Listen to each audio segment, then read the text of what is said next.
एक भूखी बिल्ली और एक पजल बॉक्स ने पूरी एजुकेशनल साइकोलॉजी बदल दी थी थार्नेडाइक के इस प्रयोग से जुड़े हुए 100 PYQ क्वेश्चन जो कि हर साल यूपीजेट में रिपीट होते हैं।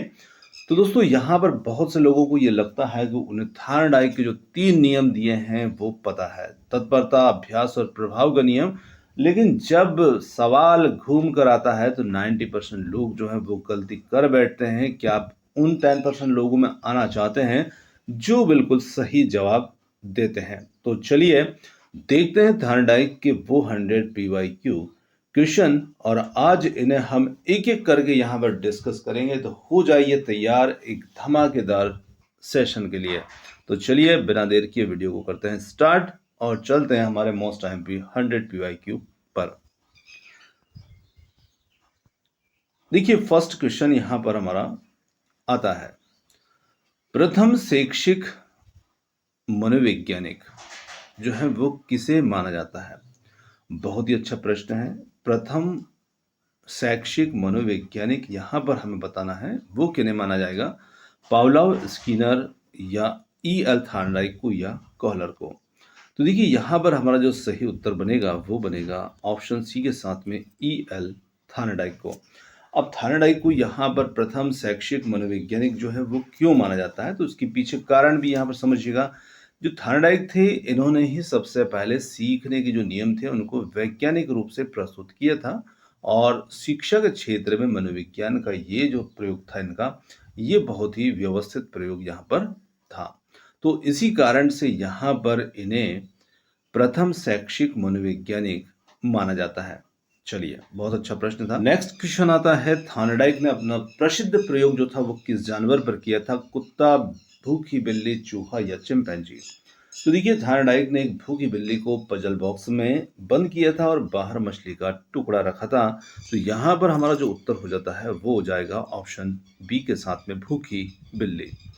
आगे देखिए थार्नेडाइक के सिद्धांत को किस नाम से जाना जाता है? यहाँ पर शास्त्रीय अनुबंधन है, प्रयत्न, एम्भूल का सिद्धांत, अंतर्दृष्टि का सिद्धांत, क्रय प्रसूत अनुबंधन। तो देखिए बहुत ही अच्छा प्रश्न है और इसे ट्रायल एंड एरर भी कहा जाता है, प्रयत्न एवं भूल का सिद्धांत, क्योंकि बिल्ली जो थी इस प्रयोग में बार बार कोशिश करती थी और अपनी गलतियों को, अपने एरर्स को सुधारते हुए अंत में वो सफल होना सीख जाती थी।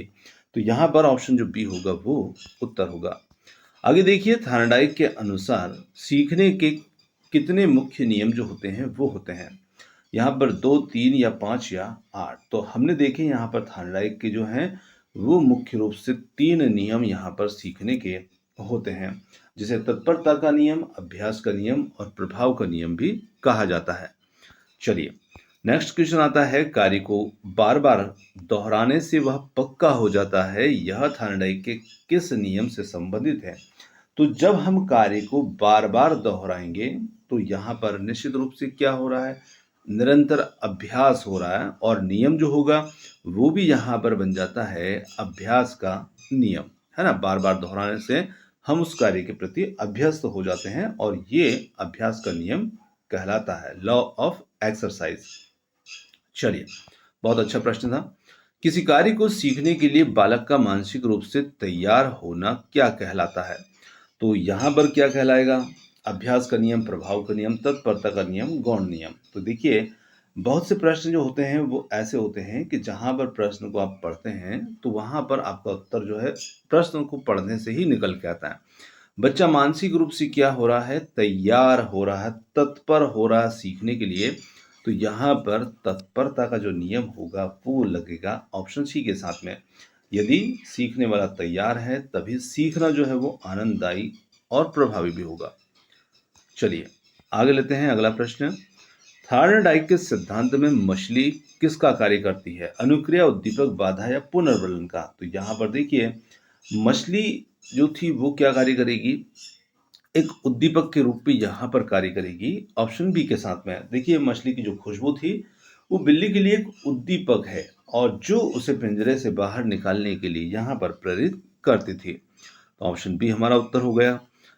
आगे देखिए एसआर थ्योरी में आर का यहाँ पर क्या अर्थ है? रिवॉर्ड, रिस्पॉन्स या फिर रेडिनेस या फिर रिफ्लेक्स? तो यहाँ पर एसआर थ्योरी में जो आर है, इसका यहाँ पर ऑप्शन जो बी होगा, आर का मतलब क्या होगा, रिस्पॉन्स, है ना। रिस्पॉन्स का मतलब यहाँ पर अनुक्रिया जो उद्दीपक को देख करके की जाती है।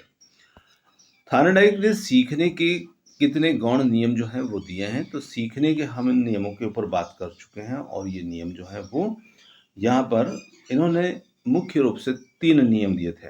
एक बात और ध्यान रखना, तो यहाँ पर 3 वाला जो नियम है वो हम देख चुके हैं, पर यहाँ पर प्रश्न जो हमसे कह रहा है कि गौण नियम। गौण नियम का मतलब क्या होगा कि थार्नडाइक ने जो मुख्य नियम दिए थे उनके अलावा थार्नडाइक ने 5 छोटे छोटे गौण नियम दिए थे, जो कि सीखने की जो प्रोसेस होती है उसको और ज़्यादा विस्तार वो देते हैं। तो जब हमारे ऊपर प्रश्न के ऊपर गौण नियम की बात आती है, तब हमारा उत्तर जो होगा वो यहाँ पर 5 होगा। चलिए आगे बढ़ते हैं। किस नियम को संतोष और असंतोष का नियम भी कहा जाता है? तो वो कौन सा नियम है जिसे हम संतोष या असंतोष का नियम भी कहते हैं? अभ्यास का नियम, प्रभाव का नियम, तत्परता का नियम, या बहु अनुक्रिया का नियम? तो यहाँ पर हमारा जो सही उत्तर हो जाता है वो हो जाता है ऑप्शन बी के साथ में, प्रभाव का नियम, है ना। यदि कोई कार्य जो है वो, उसका परिणाम जो होता है वो सुखद होता है, संतोषजनक होता है, तो अधिगम निश्चित रूप से बढ़ेगा। और यदि परिणाम दुखद होगा तो क्या होगा, सीखना कम हो जाएगा, असंतोष बढ़ेगा। तो यहाँ पर ऑप्शन बी हमारा इसमें उत्तर होगा। चलिए, घोड़े को पानी के पास ले जाया जा सकता है, पर उसे पानी पीने के लिए मजबूर नहीं किया जा सकता। यह किस नियम का उदाहरण है? यह अभ्यास, प्रभाव, या तत्परता, या डी फिर इनमें से कोई नहीं। तो देखिए, यहाँ पर नियम की बात की जाए तो ऑप्शन जो सी होगा, तत्परता। तत्परता का नियम जो होता है ये कहता है, जो दर्शाता है कि आंतरिक इच्छा, यानी कि हम सीखने के लिए खुद तत्पर नहीं होंगे, किसी कार्य को करने के लिए तत्पर नहीं होंगे, तो वो कार्य करना भी असंभव हो जाएगा। तो यहाँ पर ऑप्शन सी हमारा उत्तर होगा। संबंधवाद का सिद्धांत जो था ये किसने दिया था? वाटसन, पावलोव, थार्नडाइक, या कोहलर? तो इनमें से जो थार्नडाइक थे, इन्होंने दिया था संबंधवाद का सिद्धांत। थार्नडाइक का ऐसा मानना था कि जो सीखना है वो मस्तिष्क में उद्दीपक और अनुक्रिया के बीच में एक संबंध यहाँ पर बनाता है। अगला प्रश्न आता है, थार्नडाइक के प्रयोग में बिल्ली के लिए बाधा क्या थी? मछली, पिंजरे का दरवाजा, भूख, या फर्श? तो यहाँ पर यदि हम बात करें तो जो पिंजरे का दरवाजा था वही बिल्ली के लिए क्या थी? बाधा थी, है ना। वो बंद दरवाजा जो थी वही समस्या थी, जिसे बिल्ली को खटका दबा करके हल करना था। तो यहाँ पर ऑप्शन बी, पिंजरे का बंद दरवाजा, यहाँ पर बिल्ली के लिए समस्या या बाधा थे। कक्षा में पुरस्कार और दंड का प्रयोग थार्नडाइक के किस नियम पर आधारित है? तो कक्षा में पुरस्कार और दंड का जो प्रयोग है वो थार्नडाइक के कौन से नियम के अंतर्गत आता है? तो यहाँ पर अभ्यास, प्रभाव, तत्परता, बहु अनुक्रिया? तो यहाँ पर हमारा उत्तर हो जाता है ऑप्शन बी के साथ में, प्रभाव का नियम। जी हाँ, पुरस्कार से संतोष मिलता है, यानी कि सीखना मजबूत होता है। वहीं पर जब दंड मिलता है तो उससे क्या होता है, सीखना रुकता है, सीखने में बाधा उत्पन्न होती है, असंतोष पैदा होता है, जो प्रभाव के नियम का ही हिस्सा कहलाता है। थार्नडाइक का सिद्धांत किस प्रकार के बालकों के लिए उपयोगी है? प्रतिभाशाली बालक के लिए, मंदबुद्धि और पिछड़े बालकों के लिए जो बहुत तेज पढ़ते हैं, या डी है इनमें से कोई नहीं? तो यहाँ पर हम कह सकते हैं कि ये जो सिद्धांत है ये निश्चित रूप से मंदबुद्धि और पिछड़े बालकों के लिए है, क्योंकि सिद्धांत जो करके सीखने पर, है ना, लर्निंग बाय डूइंग पर बार बार अभ्यास करने पर बल देता है, और ये मंदबुद्धि बालकों को धीरे धीरे सिखाने में सहायक होता है। आगे लेते हैं, थार्नडाइक के अनुसार अधिगम की प्रक्रिया में क्या महत्वपूर्ण नहीं है? उद्दीपक, अनुक्रिया, अंतर्दृष्टि, या अभिप्रेरक? तो यहाँ पर निश्चित रूप से हम कह सकते हैं कि जो अंतर्दृष्टि होगी, ऑप्शन सी, अंतर्दृष्टि। अंतर्दृष्टि, या जिसे हम सूझ भी कहते हैं, है ना, ये कोहलर के गेस्टाल्ट सिद्धांत का यहाँ पर हिस्सा है। और थार्नडाइक ऐसे मानते थे कि जो सीखना होता है वो अचानक नहीं होता, बल्कि प्रयास और त्रुटि के साथ धीरे धीरे होता है। तो यहाँ पर ऑप्शन सी इसमें उत्तर होगा। अभ्यास के नियम को किन 2 भागों में बांटा गया है? तो अभ्यास के नियम को अन्य किन दो भागों में बांटा गया है, तो निश्चित रूप से हम इसके ऊपर बात करते हैं उपयोग और अनुपयोग का नियम, है ना। अभ्यास के नियम को हम किन दो भागों में बांट सकते हैं, तो इन्हें हम उपयोग का नियम जब बार बार क्रिया की जाती है, अनुप्रयोग का नियम जब क्रिया छोड़ दी जाती है, अभ्यास छोड़ दिया जाता है, जिससे कि सीखना कमजोर पड़ता है। चलिए ऑप्शन बी यहाँ पर हमारा उत्तर हुआ। बहु अनुक्रिया का नियम थार्डाइक का कैसा नियम है? यहाँ पर मुख्य नियम है, गौण नियम है, सामान्य नियम है, या फिर डी है इनमें से कोई नहीं। तो यहाँ पर उत्तर हो जाता है ऑप्शन बी के साथ में बहु अनुक्रिया का नियम जो है वो थार्डाइक के गौण नियम के अंतर्गत आता है और पहला ही गौण नियम है। इसके अनुसार क्या होता है कि प्राणी के सामने जैसे ही कोई नई समस्या आती है तो वह सुलझाने के लिए तरह तरह की प्रतिक्रियाएं करता है। बी विकल्प यहाँ पर उत्तर होगा। गणित के सूत्रों को याद करने और टाइपिंग सीखने में थार्डाइक का कौन सा नियम सबसे अधिक काम आता है? तत्परता, अभ्यास, प्रभाव या आंशिक क्रिया? बहुत ही अच्छा प्रश्न है और निश्चित रूप से यहाँ पर हमारा अभ्यास जो है वही काम करेगा। गणित के सूत्रों को याद करने में, टाइपिंग सीखने में जितनी ज़्यादा प्रैक्टिस होगी उतना ज़्यादा हम उसे सीखेंगे, उसमें मास्टरी जो है वो हासिल करेंगे। तो ऑप्शन बी यहाँ पर बनेगा उत्तर। मानसिक स्थिति का नियम क्या बताता है? जितनी ज्यादा मेहनत उतना ज्यादा सीखना, सीखने वाले की अभिवृत्ति या नजरिया के जैसा होगा वह वैसा सीखेगा। शिक्षक का व्यवहार कठोर होना चाहिए, केवल बुद्धिमान बालक ही सीख सकते हैं। तो यहाँ पर हम कह सकते हैं कि सीखने वाले की जो अभिवृत्ति या नजरिया जैसा होगा वह वैसा ही सीखेगा। यहाँ पर उत्तर होगा ऑप्शन बी के साथ में।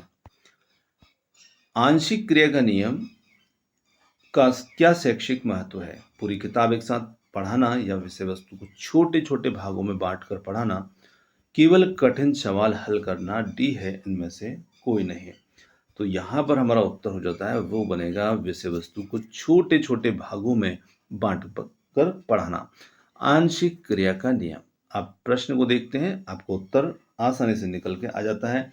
और ये नियम क्या सिखाता है? आंशिक क्रिया का नियम कि जब हमारे सामने कोई समस्या है तो समस्या को छोटे छोटे टुकड़ों में विभाजित कर लेना चाहिए, जिससे कि हम भ्रमित ना हो और आसानी से सीख भी सकें।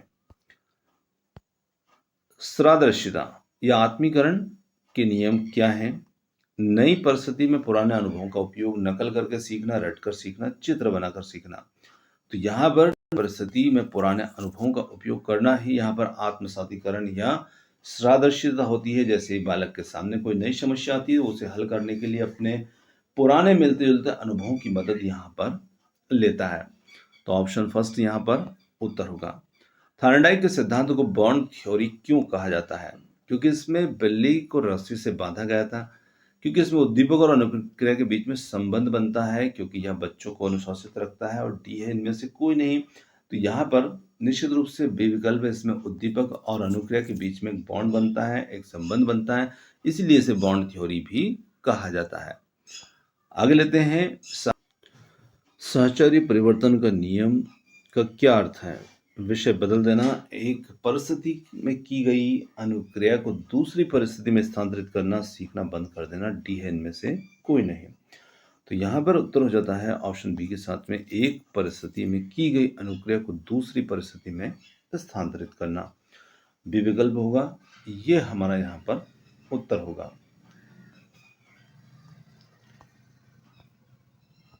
थार्नडाइक का सिद्धांत किस मनोवैज्ञानिक संप्रदाय से संबंधित है?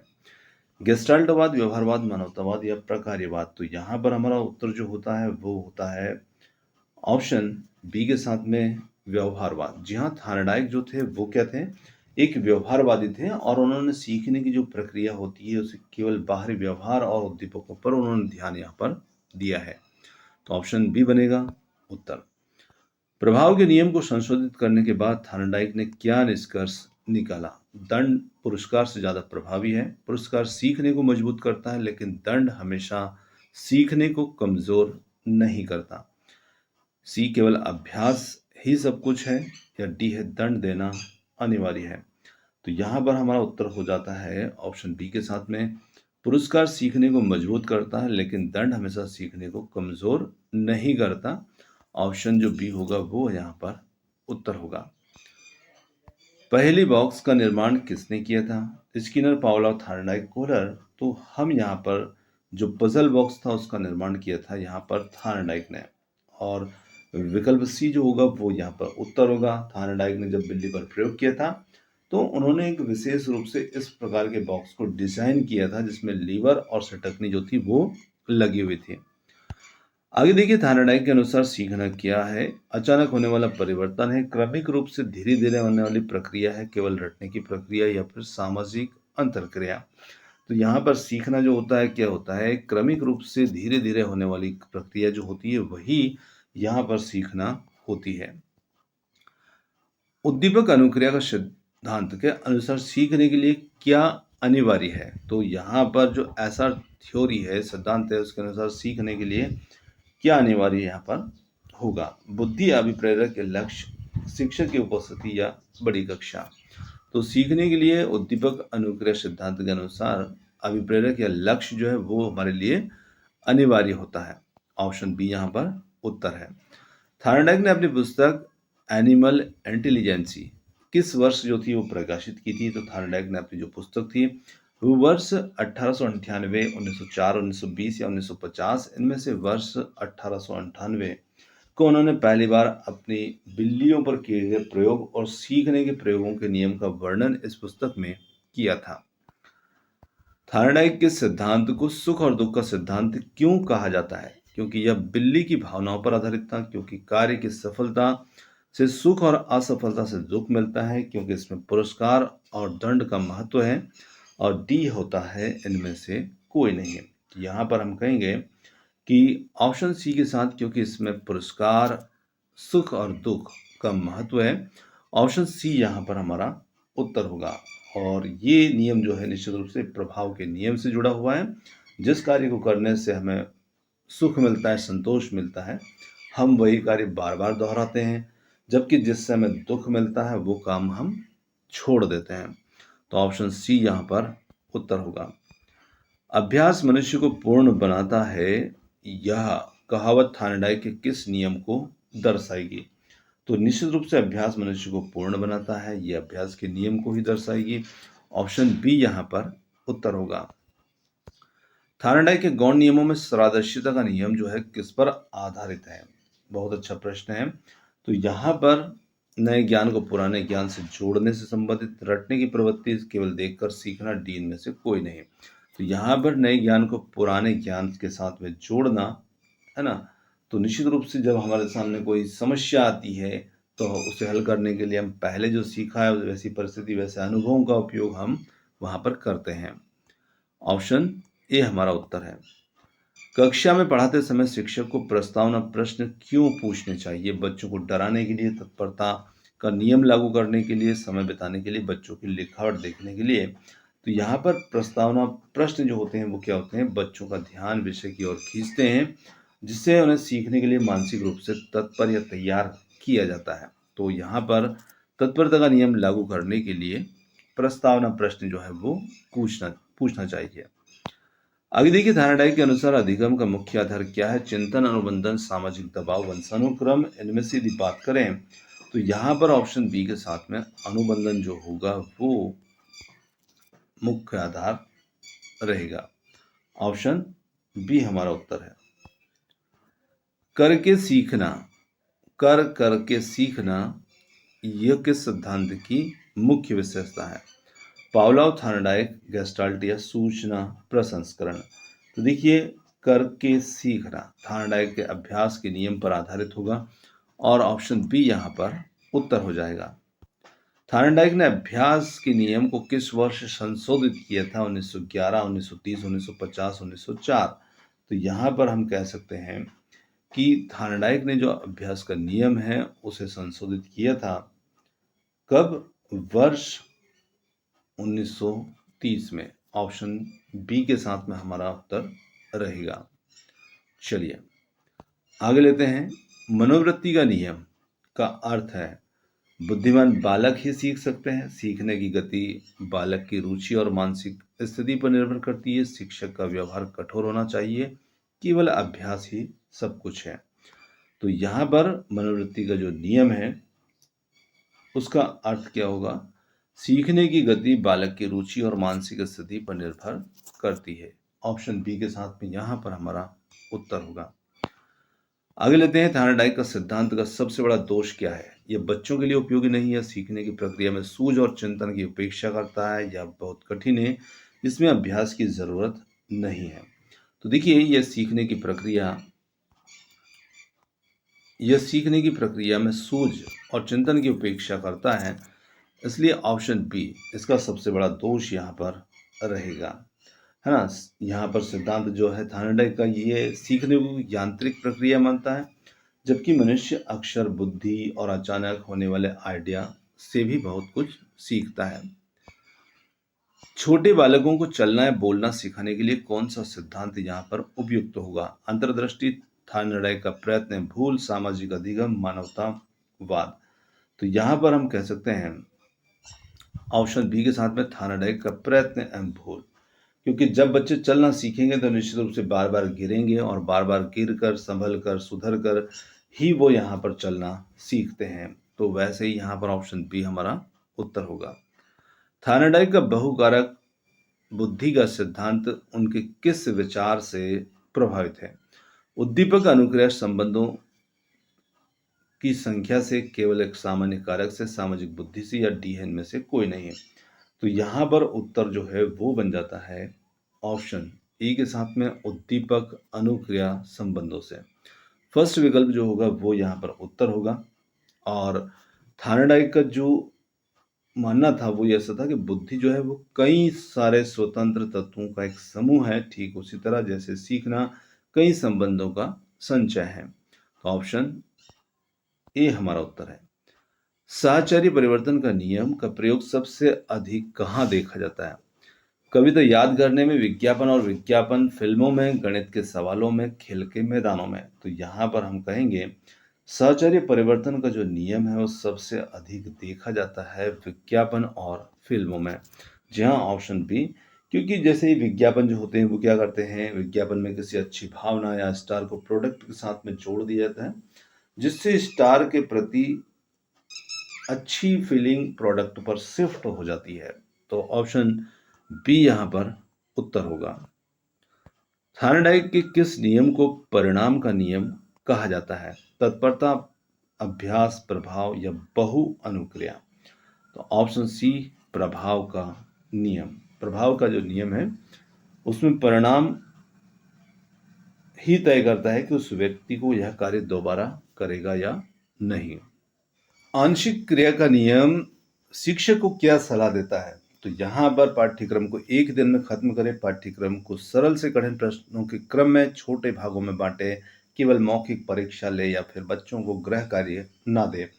देखिए, आंशिक क्रिया का जो नियम है वो निश्चित रूप से क्या सलाह देगा, जब हमारी समस्या है उसे छोटे छोटे टुकड़ों में बांटे, है ना। तो यहाँ पर उसे पाठ्यक्रम को सरल से कठिन के क्रम में छोटे छोटे भागों में बांटना, ऑप्शन बी के साथ में बनेगा उत्तर। थायरॉइड के अनुसार उद्दीपक और अनुक्रिया के बीच संबंध को क्या कहते हैं? अधिगम, संबंधवाद, संवेग, या बुद्धि। तो यहाँ पर हम इसे कहेंगे ऑप्शन बी के साथ में संबंधवाद। थायरॉइड ने पूरे मनोविज्ञान को संबंधवाद कहा, क्योंकि उनका मानना था कि सारा सीखना संबंधों का जाल ही है। तो ऑप्शन बी यहाँ पर हमारा उत्तर होगा। थायरॉइड के अनुसार सीखने के लिए अभिप्रेरक का होना क्यों आवश्यक है? क्योंकि यह बालक को डराता है, यह लक्ष्य की ओर बढ़ने के लिए ऊर्जा देता है, क्योंकि इससे शिक्षक खुश हो जाते हैं, डी है इनमें से कोई नहीं। यहाँ पर हमारा जो उत्तर हो जाता है वो हो जाता है ऑप्शन बी के साथ में, क्योंकि यह लक्ष्य की ओर बढ़ने के लिए ऊर्जा देता है। आगे लेते हैं,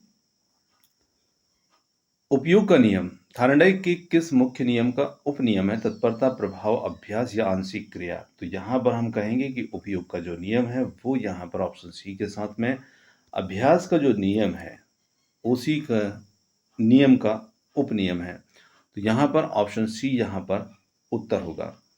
आगे लेते हैं, थायरॉइड का सिद्धांत शिक्षण के किस सूत्र का समर्थन यहाँ पर करेगा?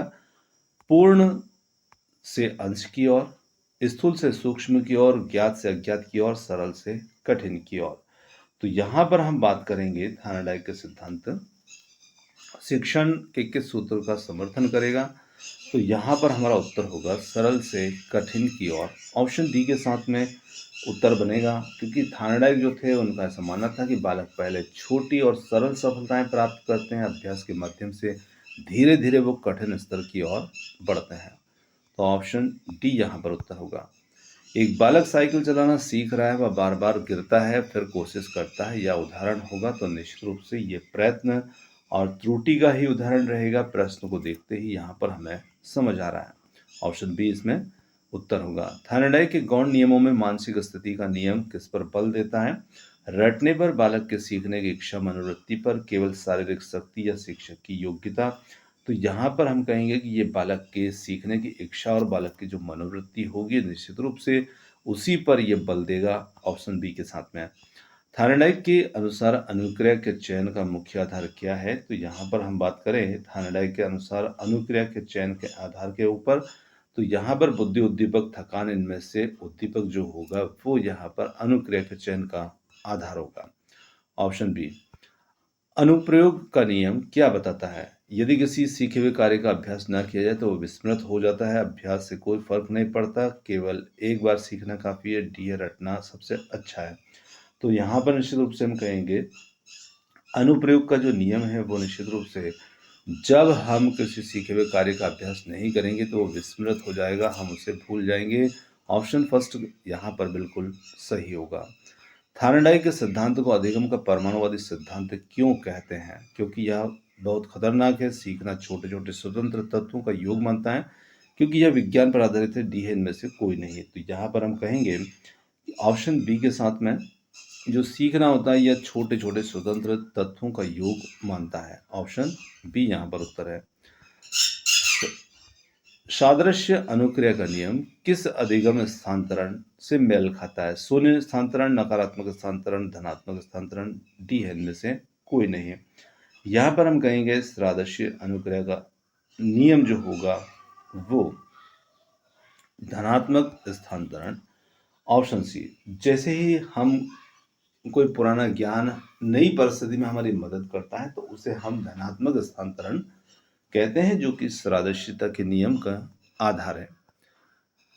थायराइड के अनुसार कक्षा में स्व अधिगम को बढ़ावा देने के लिए क्या जरूरी है? बच्चों को डराना, बच्चों को स्वयं प्रयास करने और गलतियां सुधारने का अवसर देना, केवल शिक्षक द्वारा व्याख्यान देना, है डी है इनमें से कोई नहीं।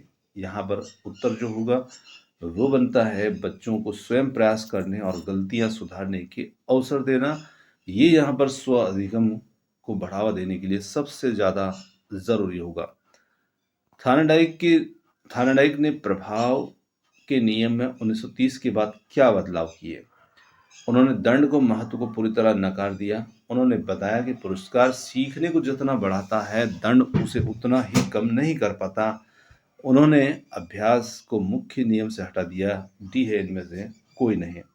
तो यहाँ पर उत्तर जो होता है वो होता है उन्होंने बताया कि पुरस्कार सीखने को जितना बढ़ाता है, दंड उसे उतना कम नहीं कर पाता। Option B. बालकों में धैर्य और परिश्रम के गुणों का विकास किस सिद्धांत से होता है? Pavlov, thyroid, Skinner, Kohler. यहाँ पर धैर्य और परिश्रम जो होता है वो निश्चित रूप से थायराइड का सिद्धांत से होता है। तो यहाँ पर ऑप्शन बी। और ये सिद्धांत जो है ये हमें सफलता बार बार की विफलताओं के बाद मिलती है, इसीलिए बच्चों को हार ना मानने और मेहनत करने की प्रेरणा ये सिद्धांत हमें देगा। तो ऑप्शन बी हमारा उत्तर होगा। थायराइड के किस नियम को अभिवृत्ति का नियम कहा जाता है? अभ्यास का नियम या फिर आंशिक क्रिया का नियम, मानसिक स्थिति का नियम, सादृश्यता का नियम?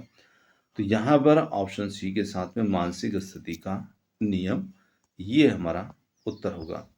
साहचर्य परिवर्तन के लिए नियम का सर्वश्रेष्ठ शैक्षिक उदाहरण क्या है?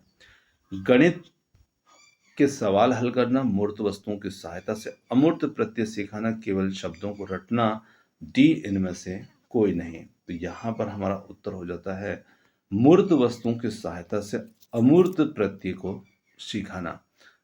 ऑप्शन बी यहाँ पर उत्तर होगा। जैसे बच्चे को जब हम एक मूर्त वस्तु गेंद जो है वो दिखा करके गोल यानी कि अमूर्त होने का एहसास कराते हैं, यही साहचर्य परिवर्तन का प्रयोग होता है। अगला प्रश्न आता है, थार्नडाइक के अनुसार बुद्धि के कितने प्रकार हैं? स्थूल और सूक्ष्म, मूर्त, अमूर्त और सामाजिक, और साथ है बहुबुद्धि, और डी है केवल एक। तो यहाँ पर ऑप्शन बी 3, मूर्त, अमूर्त और सामाजिक। थार्नडाइक ने मूर्त बुद्धि का दूसरा नाम क्या रखा? सामाजिक बुद्धि, गामक, यांत्रिक बुद्धि, अमूर्त बुद्धि, या इनमें से कोई नहीं।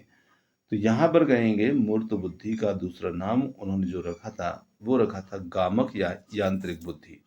ऑप्शन बी है ना। मूर्त बुद्धि का जो संबंध होता है वो क्या होता है? मशीन और औजारों को समझने से होता है, और इंजीनियर और कारीगर जो होते हैं वो इस प्रकार की बुद्धि के उनके अंदर प्रधानता होती है। तो ऑप्शन बी यहाँ पर उत्तर होगा। आगे देखिए, अगला प्रश्न आता है, एक बालक जो गणित के सवाल हल करने में बहुत समय लेता है वह अब उन्हें जल्दी हल कर लेता है। ये थार्नडाइक का कौन सा नियम काम यहाँ पर कर रहा है? देखिए, बालक जो था पहले बहुत समय लेता था, अब बहुत जल्दी से हल कर लेता है। मतलब बच्चे ने बहुत प्रैक्टिस की है, बहुत अभ्यास किया है उन प्रश्नों पर। तो यहाँ पर निश्चित रूप से अभ्यास का नियम ही लागू होगा, ऑप्शन सी के साथ में। थार्नडाइक के गौण नियमों में आत्मीकरण का नियम क्या है? पुराने आदत को छोड़ना, नए ज्ञान को पुराने अनुभवों के समान मानकर अपनाना, रट कर याद करना, केवल शिक्षक की नकल करना। यहाँ पर हम कहेंगे ऑप्शन पी, नए ज्ञान को पुराने अनुभवों के समान मानकर अपनाना। थार्नडाइक के सिद्धांत में पुनर्बलन का कार्य कौन करता है? पिंजरा, बिल्ली की उछल कूद, मछली का टुकड़ा, थार्नडाइक स्वयं। तो यहाँ पर सिद्धांत में पुनर्बलन का जो कार्य करता है वो करता है मछली का टुकड़ा। जी हाँ, सफलता है पुरस्कार। वो बिल्ली के लिए क्या है?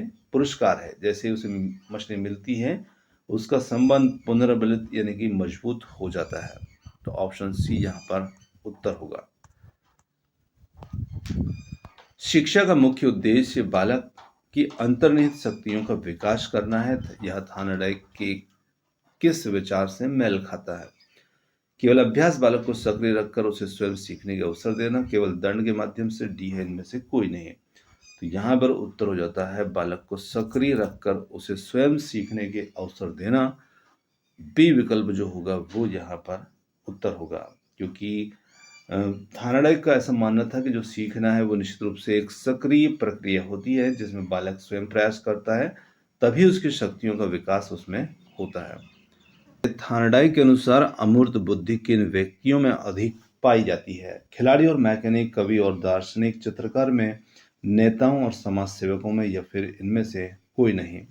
तो यहाँ पर हमारा सही उत्तर होगा कवि, दार्शनिक या चित्रकार जो होते हैं इनमें अमूर्त बुद्धि जो होती है वो पाई जाती है। क्योंकि देखिए, अमूर्त बुद्धि जो होती है वो उसका संबंध शब्दों, प्रतीकों और विचारों के हेरफेर से होता है, जो कि लेखक, विचारकों के लिए आवश्यक होता है।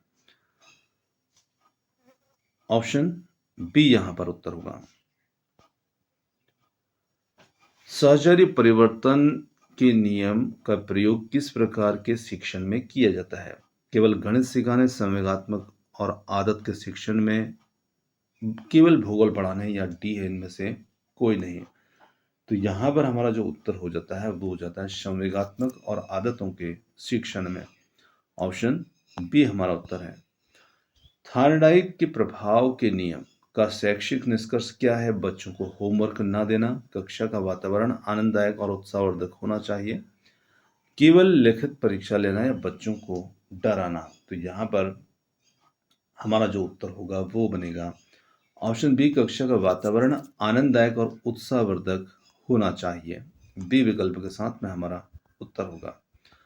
थार्नडाइक के अनुसार अधिगम का परिणाम क्या होता है? केवल ज्ञान प्राप्त करना, व्यवहार में परिवर्तन और ऐसा संबंधों का दृढ़ होना, केवल परीक्षा पास करना, डी है इनमें से कोई नहीं। तो यहाँ पर हम कह सकते हैं कि अधिगम का जो परिणाम होता है वो व्यवहार में परिवर्तन और ऐसा संबंधों का दृढ़ होना होता है थार्नडाइक के अनुसार।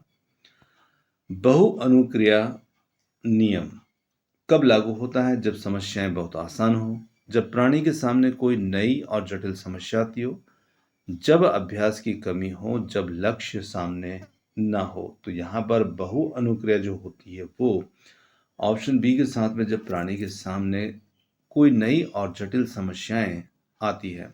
तो ऑप्शन बी यहाँ पर हमारा उत्तर होगा। चलिए, थार्नडाइक का सहसंबंध वाद जो है किस दर्शन पर आधारित यहाँ पर माना जा सकता है? आदर्शवाद, प्रकृतिवाद, यथार्थवाद, प्रयोजनवाद। तो यहाँ पर यथार्थवाद ऑप्शन सी रियलिज्म पर आधारित होगा, क्योंकि ये वास्तविक परिस्थिति और क्रियाओं के संबंधों पर प्रत्यक्ष रूप से जोर देता है। थार्नडाइक के अनुसार सीखने का पठार क्यों बनता है? केवल अधिक बुद्धि के कारण, थकान, रुचि या कमी, अभ्यास की शिथिलता के कारण, केवल शिक्षक के कारण, या डी है इनमें से कोई नहीं। देखिए, सीखने का जो पठार होता है वो थकान, रुचि की कमी या अभ्यास की शिथिलता के कारण से यहाँ पर बनता है। ऑप्शन पी के साथ में। बालक को स्वयं अपनी गलतियों का पता लगाने देना चाहिए और किस सिद्धांत का सुझाव है? पावलोव, थार्नडाइक, स्किनर या कोहलर। तो यहाँ पर बालक को स्वयं अपनी गलतियों का पता लगाने देना चाहिए, ये ऑप्शन बी के साथ में थार्नडाइक उत्तर होगा। प्रश्न आता है, थार्नडाइक ने सीखने के जो नियम है इनका प्रतिपादन किस पुस्तक में किया था? Educational psychology, social psychology, child development या द बिहेवियर ऑफ ऑर्गेनिज्म। यहाँ पर हमारा उत्तर बनता है ऑप्शन फर्स्ट के साथ में एजुकेशनल साइकोलॉजी। जी हाँ, थार्नडाइक की जो 1913 में पुस्तक आई थी एजुकेशनल साइकोलॉजी, शिक्षा मनोविज्ञान, में इस नियमों को विस्तार से उन्होंने समझाया है। ऑप्शन फर्स्ट उत्तर होगा। थार्नडाइक के अनुसार सामाजिक बुद्धि का क्या अर्थ है? केवल किताबें पढ़ना, अन्य व्यक्ति को समझने, उसके साथ कुशलता पूर्वक व्यवहार करने की क्षमता, मशीनों को ठीक करना, या डी है इनमें से कोई नहीं।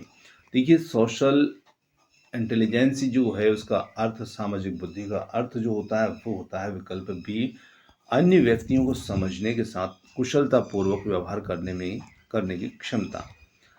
थार्नडाइक के अनुसार एसआर संबंधों का मुख्य केंद्र क्या होता है? हृदय, मांसपेशी, मस्तिष्क और तंत्रिका तंत्र में डी है इनमें से कोई नहीं। तो यहाँ पर हो जाता है हमारा उत्तर विकल्प सी, मस्तिष्क और तंत्रिका तंत्र में। विकल्प सी के साथ उत्तर होगा। अनुप्रयोग का नियम किसका उपनियम है? तत्परता, अभ्यास, प्रभाव या आंशिक क्रिया। यहाँ पर उत्तर बनता है ऑप्शन सी के साथ, सॉरी बी के साथ में, अभ्यास का नियम, है ना। जब हम जो हमारे द्वारा सीखी गई क्रिया होती है उसका यदि हम लंबे समय तक अभ्यास नहीं करेंगे तो बॉन्ड जो होगा वो कमजोर हो जाएगा। इसी को ही हम अनुपयोग कहेंगे।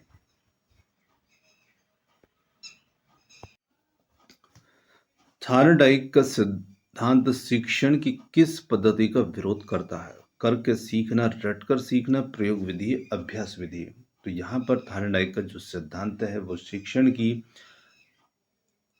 कौन सी पद्धति का विरोध करेगा? तो यहाँ पर विरोध करने की बात हो रही है, रटकर सीखना, बिना समझे इस पद्धति का विरोध यहाँ पर करेगा।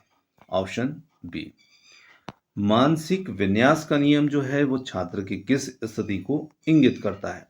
छात्र की लंबाई, छात्र को सीखने के प्रति रुचि और मानसिक तैयारी, छात्र की आर्थिक स्थिति, डी इनमें से कोई नहीं है। तो यहाँ पर हम कहेंगे कि मानसिक विन्यास का जो नियम है वो यहाँ पर छात्र के सीखने की प्रति रुचि और मानसिक तैयारी। ऑप्शन बी हमारा उत्तर होगा। थार्नडाइक के अनुसार अधिगम में त्रुटियों का क्या स्थान है?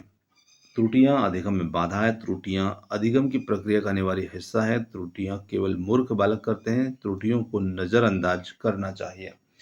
तो यहाँ पर हमारा जो उत्तर हो जाता है वो हो जाता है थार्नडाइक के अनुसार अधिगम में त्रुटियों का जो स्थान होता है वो त्रुटियां अधिगम की प्रक्रिया का अनिवार्य हिस्सा होती हैं। Option B. साहचर्य परिवर्तन का नियम किस मनोवैज्ञानिक सिद्धांत से मिलता जुलता है? स्किनर, पावलोव, कोहलर, पियाजे। तो यहाँ पर ऑप्शन बी साहचर्य परिवर्तन का नियम है, ये पावलोव जो हैं उनकी शास्त्रीय अनुबंधन के सिद्धांत से मिलता जुलता है। ऑप्शन बी यहाँ पर उत्तर होगा। थार्नडाइक के सिद्धांत में सफलता क्या कार्य करती है? यह बालक को आलसी बनाती है, संतोष प्रदान करती है, अधिगम को दृढ़ करेगी, इसका कोई महत्व नहीं, डी इनमें से कोई नहीं। तो निश्चित रूप से सफलता संतोष प्रदान करेगी, सुख प्रदान करेगी, अधिगम को दृढ़ करेगी, तो निश्चित रूप से यहाँ पर ऑप्शन बी हमारे लिए उत्तर बनेगा। अभ्यास का नियम सबसे अधिक प्रभावी कहाँ होता है? दर्शन शास्त्र पढ़ने में, केवल कौशल आधारित कार्य जैसे ड्राइविंग, संगीत, टाइपिंग में, केवल सपने देखने, डी इनमें से कोई नहीं। अभ्यास का नियम जो है वो निश्चित रूप से हमारे जो कौशल आधारित कार्य होंगे उनमें सबसे अधिक प्रभावी ये रहेगा, ऑप्शन बी। थायराइड के अनुसार बुद्धि का बहुकारक सिद्धांत क्या कहता है? बुद्धि केवल एक तत्व है, बुद्धि अनेक स्वतंत्र तत्वों का समूह है, बुद्धि में केवल दो कारक जी और एस होते हैं, या बुद्धि केवल वंशानुगत होती है? तो निश्चित रूप से बहुकारक सिद्धांत ही नाम से स्पष्ट है, बुद्धि अनेक स्वतंत्र तत्वों का एक समूह होती है। तो यहाँ पर ऑप्शन बी हमारा उत्तर होगा। आंशिक क्रिया का नियम शिक्षण में किस तरह मदद करता है? बड़े पाठ को छोटे छोटे सोपानों में बांटने में, बच्चों की छुट्टी करने, परीक्षा लेने, डी इनमें से कोई नहीं। तो बड़े पाठों को छोटे छोटे सोपानों में बांटने में ही आंशिक क्रिया का नियम जो है वो मदद करेगा, ऑप्शन फर्स्ट। थायराइड ने सीखने को क्या माना है? एक सामाजिक अंतरक्रिया, एक यांत्रिक प्रक्रिया, एक आध्यात्मिक अनुभव, डी इनमें से कोई नहीं है। तो यहाँ पर थायराइड ने जो सीखना है उसको माना है एक यांत्रिक प्रक्रिया, ऑप्शन बी यहाँ पर हमारा उत्तर होगा। उनके अनुसार क्या है? थायराइड के अनुसार उद्दीपक मिलने पर अनुक्रिया होना एक मशीन की तरह है जिसमें बुद्धि का योगदान जो होता है कम और अभ्यास का योगदान ज्यादा होता है। तो इसलिए हमारा उत्तर यहां पर होगा ऑप्शन बी। आगे लेते हैं, थायराइड का सिद्धांत किस आयु वर्ग के लिए सर्वाधिक उपयोगी माना जाता है? केवल वयस्कों के लिए, प्राथमिक स्तर के बालकों के लिए, वृद्धों के लिए, वैज्ञानिकों के लिए? तो यहां पर बात की जाए ऑप्शन बी के साथ में, प्राथमिक स्तर के बालकों के लिए, ये हमारा इसमें उत्तर होगा। छोटे बच्चे क्रियाओं को बार बार करके अपनी गलतियों से जल्दी सीखते हैं, ऑप्शन बी यहां पर उत्तर होगा। लक्ष्य तक पहुंचने के लिए व्यर्थ प्रयासों का धीरे धीरे कम होना क्या कहलाता है? विलोपन, अधिगम, थकान, या इनमें से कोई नहीं। तो यहाँ पर इसे हम अधिगम कहेंगे, जिसे हम प्रयत्न या भूल भी कहते हैं, के द्वारा ही यहाँ पर कहा जाएगा, ऑप्शन बी। थायराइड के गौण नियम में बहु अनुक्रिया का क्या अर्थ है? समस्या चुपचाप बैठना, समस्या समाधान के लिए अनेक प्रयास करना, केवल एक ही तरीका अपनाना, या डी इनमें से कोई नहीं।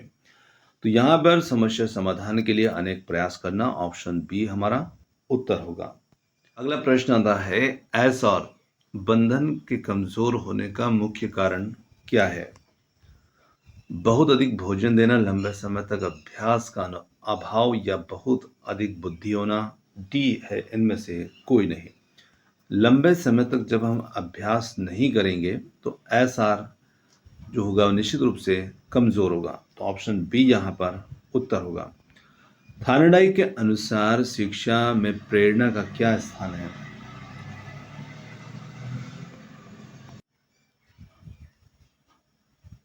थायराइड के अनुसार शिक्षा में प्रेरणा का क्या स्थान है? प्रेरणा की कोई आवश्यकता नहीं, प्रेरणा अधिगम की पहली शर्त है, प्रेरणा केवल पुरस्कार है, डी है इनमें से कोई नहीं। तो यहाँ पर हम कहेंगे कि थायराइड के अनुसार शिक्षा में जो प्रेरणा होती है वो प्रेरणा अधिगम की पहली शर्त होती है, तत्परता, ऑप्शन बी यहाँ पर हमारा उत्तर है। थायराइड के सिद्धांत का उपयोग मंदबुद्धि बालकों के लिए क्यों किया जाता है? क्योंकि इसमें बहुत सोचना पड़ता है, इसमें धैर्य और बार बार अभ्यास की सुविधा होती है, यह क्योंकि यह इसमें कोई नियम नहीं है, डी है इनमें से कोई नहीं। तो यहाँ पर धैर्य और बार बार अभ्यास की सुविधा होती है, विकल्प जो बी होगा वो हमारा इसमें उत्तर होगा। अगला क्वेश्चन आता है, ट्रांसफर ऑफ ट्रेनिंग अधिगम स्थानांतरण का समरूप तत्वों का सिद्धांत किसने दिया? Pavlov, Thorndike, Gates, Crow and crow.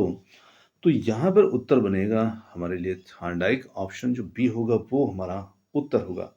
Thyroid का मानना था कि जब हम एक स्थिति से दूसरी स्थिति में सीखना तभी स्थानांतरित होता है जब दोनों स्थितियों में कुछ तत्व जो होते हैं वो समान होते हैं। तो ऑप्शन बी यहाँ पर उत्तर होगा। थायराइड के अनुसार अमूर्त बुद्धि का उदाहरण कौन सा है? मिस्त्री, गणितज्ञ, राजनेता, या खिलाड़ी? तो यहाँ पर अमूर्त बुद्धि की बात हो रही है। गणितज्ञ या वकील जो होते हैं इनकी बुद्धि अमूर्त बुद्धि का उदाहरण होगा। थार्नडाइक के सिद्धांत को परिश्रम का सिद्धांत क्यों कहा जाता है? क्योंकि थार्नडाइक बहुत परिश्रमी थे, छात्रों को बार-बार कोशिश करने के लिए प्रेरित करता है। पिंजरा भारी था, इनमें से कोई नहीं। यहाँ पर कहेंगे कि ये छात्रों को बार-बार कोशिश करने के लिए प्रेरित करता है। ऑप्शन बी हमारा इसमें उत्तर होगा। थार्नडाइक के अनुसार उद्दीपक और अनुक्रिया के बीच संबंधों को बनने को क्या कहते हैं? विस्मृति, अधिगम, परिपक्वता, संवेग। तो यहाँ पर हम इसे कहेंगे ऑप्शन बी के साथ में अधिगम। उद्दीपक और अनुक्रिया के बीच का संबंध यहाँ पर अधिगम या लर्निंग कहलाएगा। चलिए आगे लेते हैं। प्रयत्न एवं भूल में भूल का क्या अर्थ है? तो यहाँ पर प्रयत्न एवं भूल में भूल का क्या अर्थ होगा? तो देखिए, जानबूझकर की गई गलती, अनजाने में किए गए वे प्रयास जो लक्ष्य तक नहीं ले जाते, सब कुछ भूल जाना, डी है इनमें से कोई नहीं। अनजाने में किए गए वे प्रयास जो लक्ष्य तक नहीं ले जाते हैं। ऑप्शन बी हमारा उत्तर होगा। थार्नडाइक का सिद्धांत किस पर आधारित है? पशु मनोविज्ञान, केवल मानव चिंतन, सामाजिक दर्शन, डी है इनमें से कोई नहीं।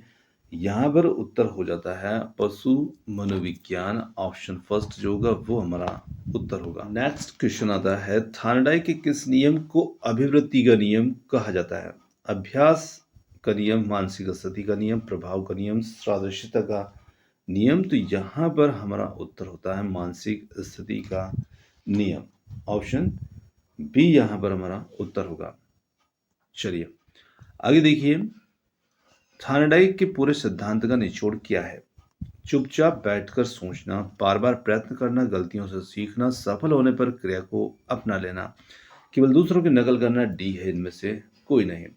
देखिए, पूरे सिद्धांत का निचोड़ ही यह होता है कि जब हम बार बार प्रयत्न करेंगे, अपनी गलतियों से सीखेंगे, तो निश्चित रूप से सफल भी होंगे और सफल होने पर उस क्रिया को अपना भी लेना। यहाँ पर ऑप्शन बी जो होगा वो हमारा उत्तर होगा। तो दोस्तों, यहाँ पर आज के जो थार्नडाइक की प्रयत्न एवं भूल के सिद्धांतों से संबंधित और जितने भी सिद्धांतों से संबंधित प्रश्न बने, ये आपको कैसे लगे कमेंट्स करके जरूर बताइएगा। वीडियो पसंद आया तो वीडियो को लाइक, शेयर, चैनल को सब्सक्राइब करना मत भूलिएगा। आपने जो समय दिया उसके लिए बहुत बहुत धन्यवाद। Thanks for watching. मिलते हैं जल्द ही एक और नए वीडियो के साथ। धन्यवाद।